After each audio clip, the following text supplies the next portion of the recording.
And joining us now with reaction, Milwaukee County Sheriff David Clarke and the CEO for the National Diversity Coalition for Trump. He was in the audience, the Reverend Darrell Scott.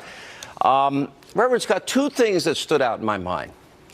When Al Gore would go before predominantly black audiences, he would go into he would change his pitch, his tone, his cadence, his delivery, and try and be a black preacher.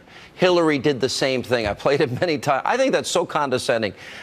And I saw Donald Trump speak to people, as he does everybody, with a little bit of reverence for being in a church. I give him credit for that. But he keeps reaching out to the black community and pointing out what I've been pointing out. Black Americans, P. Diddy even said it.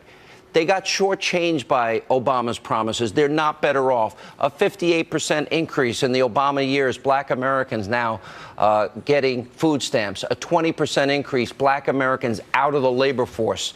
They've been disproportionately impacted, and Donald Trump keeps making this outreach. Will it pay dividends for him?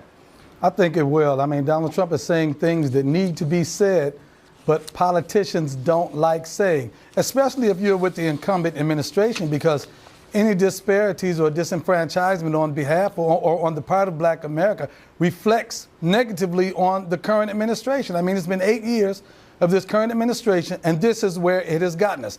That's why I don't take offense to him saying, what do you have to lose? Because we've lost just about it. We don't have anything else left to lose. You know, Sheriff, what was your take? I actually thought this was probably one of the best speeches he gave. I like the way he delivered it. I like the fact that he was there. I like Republicans fighting back this false, defamatory narrative that if you're conservative, you don't care about minorities. I've always resented that false accusation.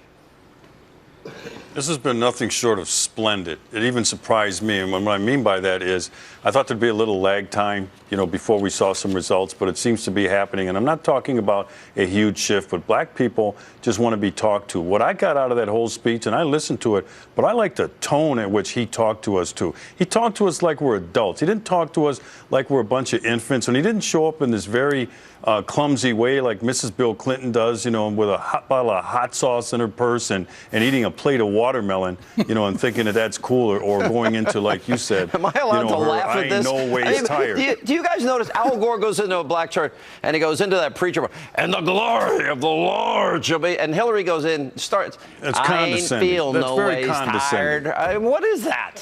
What are they doing when they do that? What the hell is that? The other thing that I liked, Sean, is he's right. We need a new civil rights agenda. The civil rights agenda of the 21st century for the Democrats has been to mainstream criminal behavior and more rights for criminals. But Donald was very clear, Mr. Trump, I'm sorry, with all due respect, better schools for their kids, meaningful work, adequate housing, things like that are what the black community needs. The problem for the Democrats right now, Sean, is that they can't look and extol the virtues of living in the ghetto, because that could kind of end this. But they can't say to black people, look around, isn't this great? That's the problem for them right now. They're going to have to spend a lot more resources on this than they anticipated going into the final 60 days. All right, guys. Thank you both. Thanks, man. God bless.